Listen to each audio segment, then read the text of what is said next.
July rally যেটা হচ্ছে, জুলাইকে ধারণ করে জুলাই এনসিপির যে নেতারা জুলাই তাদের ভূমিকা ছিল সেই ভূমিকাকে সামনে এনে স্মরণ করার জন্য করা হচ্ছে, ভালো কথা। কিন্তু জুলাই র্যালি থেকে জুলাই স্পিরিট বিরোধী বক্তব্য কেন? কোনটা জুলাই স্পিরিট? যেমন আপনি একজন সিনিয়র রাজনীতিবিদকে আপনি গালিগালাজ করা হচ্ছে সেখানে গিয়ে, আমি কি গালিগুলো দেবো এখানে? এটা আমার জন্য খুবই ডিফিকাল্ট আর কি। না দিলে এটা আপনার ব্যক্তি স্বাধীনতা, দিলে দিতে পারেন। আমি বলছি, আমি বুঝতে পারছি আপনার প্রশ্ন। না, আপনি নিজেও শুনেছেন, আপনি জানেন সেটা। আচ্ছা, এখন আমার কথা হচ্ছে যে ধরেন বিএনপিতে তো অনেক অনেক নেতারা আছেন, সবাই তো প্রধানমন্ত্রী জনাব তারেক রহমানকে আমরা যেরকম দেখছি গুড জেস্টার, একটা মানে একটা ভাইব আছে জাস্টিন ট্রুডো টাইপ, হ্যাঁ, যে উনি খুব সাদাসিধা পোশাক আশাক পরেন, হুট করে অমুক জায়গায় চলে যাচ্ছেন, তমুক জায়গায় চলে যাচ্ছেন, রাস্তা হেঁটে পার হচ্ছেন, তারপরে হেঁটে অফিসে যাচ্ছেন, তারপরে ঠিক সময়ের আগে মানে অফিস শুরু হওয়ার আগে উনি পৌঁছাচ্ছেন এবং সবাইকে সদল বলে যাচ্ছেন যে সবাইকে যেতে হবে, মানে একটা ট্রেন্ড সেট করার চেষ্টা করছেন। আপনার কি মনে হয় যে বিএনপির সব নেতা কি এই একই জিনিস ফলো করছে কিনা? সেটা বলছি না, আমি শেষ করি। আমি জানি নিশ্চয়ই তা না। সবাইকে সেটা যদি সেট করতো তাহলে তো এই ধরনের ঘটনা ঘটতো না। হ্যাঁ, সেটাই। তার মানে একজন চেষ্টা করছে রাজনীতির হয়তো মানে একটা সংস্কৃতি পরিবর্তনের একটা নতুন বার্তা দেওয়ার, সবাই নিশ্চয় সেটা ফলো করছে না, হয়তো আস্তে আস্তে ফলো করবে, দিনকে দিন পরিবর্তন আসবে। এখন ধরেন এনসিপির এই একমাত্র নাসিরউদ্দিন পাটোয়ারি, হ্যাঁ, এই নাসিরউদ্দিন পাটোয়ারি হয়তো সে ওইভাবে করে বলে, আমি হয়তো সমালোচনাটা একভাবে করি। আর শেষ করি, নাসিরউদ্দিন পাটোয়ারি ওইভাবে করে বলেন, আমি একভাবে করে ওই একই কথা আমি হয়তো একটু অন্যভাবে বলি, উনি ওইভাবে বলেন, উনি হয়তো আক্রমণ করে বলেন। ব্যক্তিগতভাবে আমি যদি বলি, আমি ওই ধরনের রাজনীতিতে একটা আদব এবং একটা শিষ্টাচার থাকা উচিত বলে আমি ব্যক্তিগতভাবে মনে করি। আই ডোন্ট এন্ডোর্স, কিন্তু পার্টি তো এন্ডোর্স করছে। Let me finish. দেখেন, আমি ব্যক্তিগতভাবে সেটা এন্ডোর্স করছি না, করি না।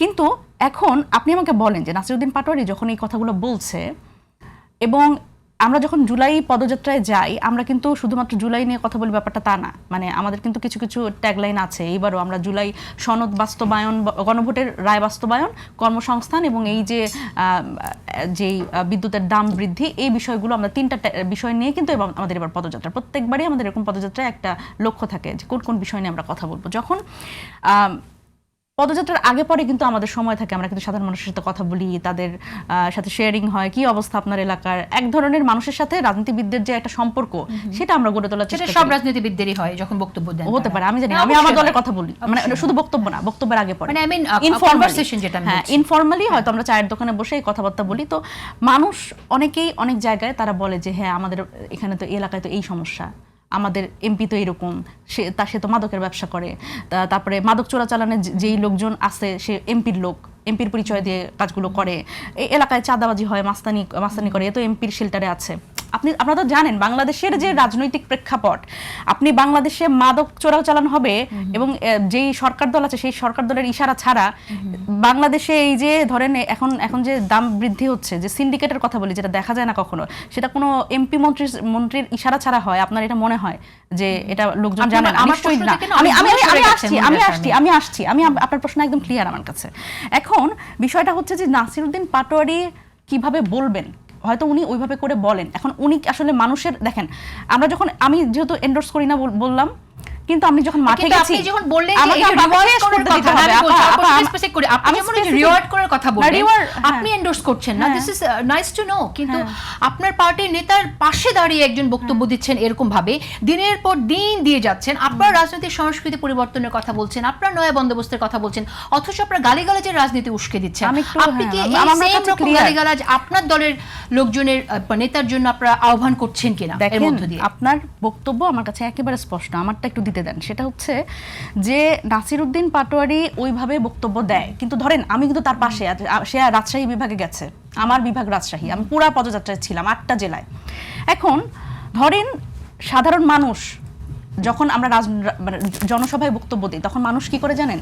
মানুষ তার জীবন ঘনিষ্ঠ কথাগুলো খুব কানেক্ট করে। মানুষ এখানে মানে সাপোর্ট করে। আপনি দেখবেন যে আমরা যখন নাসিরউদ্দিন পাটোয়ারি যখন বক্তব্য দেয় তার আগে যে পরিমাণ হাততালি, সে বক্তব্যের নাম ঘোষণা করার পরে যে পরিমাণ হাততালি পায়, এরা আমাদের অনেক সিনিয়র নেতা পায় না। আমি যদি বলি অনেক ক্ষেত্রে সার্জিস আলম পায় না, তো এটা কিন্তু ডেকোরামে কিন্তু মানে সার্জিস আলম কিন্তু মানে সারা বাংলাদেশেরই সাংগঠনিক দায়িত্বটা পালন করে। তো এই জায়গাতে মানুষের এই যে এই কথাগুলো মানে আপনি মনে করছেন যে এই গালি আমার মনে হয় আপা আমি একটু বলি আপা, আপনি আমাকে শেষ করে পয়েন্টটা মেক করতে হবে, আমার পয়েন্টটা তো মেক করতে হবে। আপনি যদি বারবার করে কথা বলেন আমি বলতে পারবো না, অনেকক্ষণ লাগবে। I have some more topics to discuss. আপনি যদি বারবার ইন্টারাপ্ট করেন তাহলে 1 minute আমাকে ব্রেকে যেতে হবে। হ্যাঁ, আপনি যদি আমাকে বলতে না দেন তাহলে তো ডাকলে সমস্যা। আপনি speaking, বারবার কথা করে আমাকে বলছেন আপনি। আমার কথার মধ্যে ইন্টারাপ্ট করছেন। দিস ইজ নট আপনি শেষ করেন, তাড়াতাড়ি শেষ করেন মনিরা। হ্যাঁ, আমি আমার শেষ করতে হবে। আমাকে যদি প্রশ্ন করেন প্রশ্নটার উত্তর আপনার শুনতে হবে। সেটা হচ্ছে যে নাসিরউদ্দিন পাটোয়ারি যে বক্তব্য দিচ্ছে, সাধারণ একটা মানুষের একটা ক্লাস অফ পিপল সেটা কিন্তু মানুষ সমর্থন করছে, এবং এনসিপি কে এই যে মানে যেটা সেটা বলার যে সাহসটা, মানে আমরা তো আসলে 5 আগস্ট পরবর্তী সময় কাউকে জবাবদিহিতার ঊর্ধ্বে রাখতে চাই না। যে চাঁদাবাজ তাকে চাঁদাবাজ বলে সে রাগ করবে, এটা খুব স্বাভাবিক। যে মাদক ব্যবসার সাথে জড়িত তাকে মাদক ব্যবসার সাথে জড়িত বললে রাগ